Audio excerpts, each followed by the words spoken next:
Hi, my name is Angela. I'm a plant doctor here at Moana Nursery, and today I'm going to talk to you about African violets. So what are African violets? They are actually from Africa. They come from mountainous tropical regions in the rainforest, but they are not actually violets. Their botanical name is St. Paulia ionantha, which is kind of a mouthful, so we'll just stick with African violet. African violets are one of the most common and unique houseplants at the same time. They are unique because they come in a wide variety of leaf and flower colors, and they're common because your best friend to your grandma might have one in their home, and you can find them just about anywhere. African violets do have a reputation for being hard to care for, but following some really simple steps, you can be successful. When it comes to caring for African violets, just remember 3 words: bright, warm, and humid. They really like bright light, but not direct bright light, so putting them in a windowsill where there's maybe blinds or on a countertop where it's near a window, that would be perfect for them.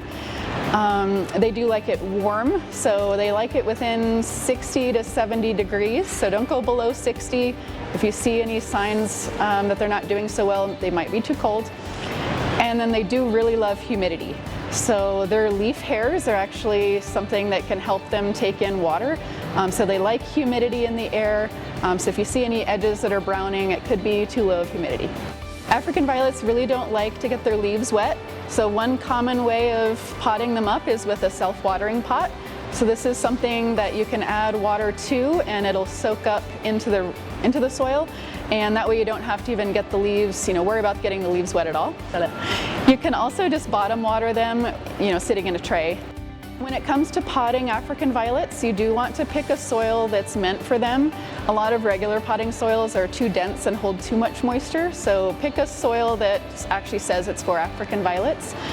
You also do not want to pot them up into too big of a pot.